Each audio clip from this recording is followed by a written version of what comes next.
Hello, I'm Christian Lindmark. I'm the Chief Technology Officer at Stanford Healthcare and the Stanford School of Medicine. And I'm here with my colleague, Anurang Revri, Chief Enterprise Architect at Stanford Healthcare and the Stanford School of Medicine. And we're excited to be in Davos this week to talk about sustainability and the AI work we're doing. Stanford Healthcare is a leader in sustainability and IT. And we're here to share our initiatives and the work that we're doing with the rest of the world and learn from others as well. Yeah, thanks, Christian. And besides Christian and I leading IT sustainability for Stanford Healthcare, we also are responsible for the AI implementation in the clinical workplace. And we've led a lot of the initial use cases around transcribing, as well as automated response generation and the basic things with Gen AI. But we are also starting to experiment with how to introduce a lot of Gen AI for automation and augmentation tasks within the clinical workflow. And we are here to share ideas and gain insights as to what other people are doing, because we are starting to hit the boundaries of what Gen AI can provide to our clinical workflows.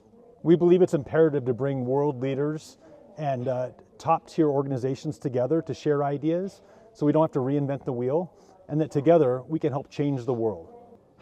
And there's no better place to start this discussion than this wonderful place in Davos. And this is what we want to preserve through our sustainability efforts. Christian and I are actually a part of the technology and digital solutions at Stanford Healthcare, which essentially is the IT arm for both the Stanford Hospital as well as the School of Medicine.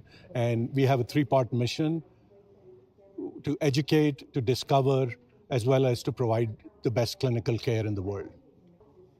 Yeah, so Stanford Healthcare, we're a leader right now with the AI governance. We've developed what we call RAIL, which is the Responsible AI Lifecycle. And that includes getting 4 key departments of the organization together, from our business owners, the IT department, our executive committee, which goes all the way up to our CEO, as well as our data science team. And together those 4 groups work and are responsible for all the AI initiatives that come through the organization. As part of that, we've also developed Dr. Nigam Shah, the firm model, which is about fair, useful, reliable AI models. And as every use case comes in, we look at it from those lenses. Is it fair, is it useful, and is it reliable?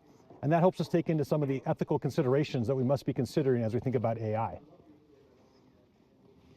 And a couple of interesting use cases that we are applying Gen AI to is, one is, when there are lab results that the patients get, and as everybody knows, it's really complex language, and we're using Gen AI to help translate that for the patient and make it easy for them to understand the implication.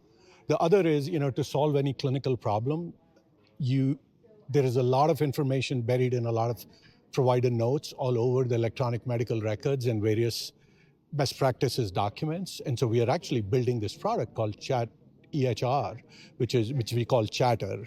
And Chatter is something that uses Gen AI technology plus a RAG architecture to retrieve this information in a much more easy way to then introduce into the clinical workflows and make the providers more efficient in their problem solving.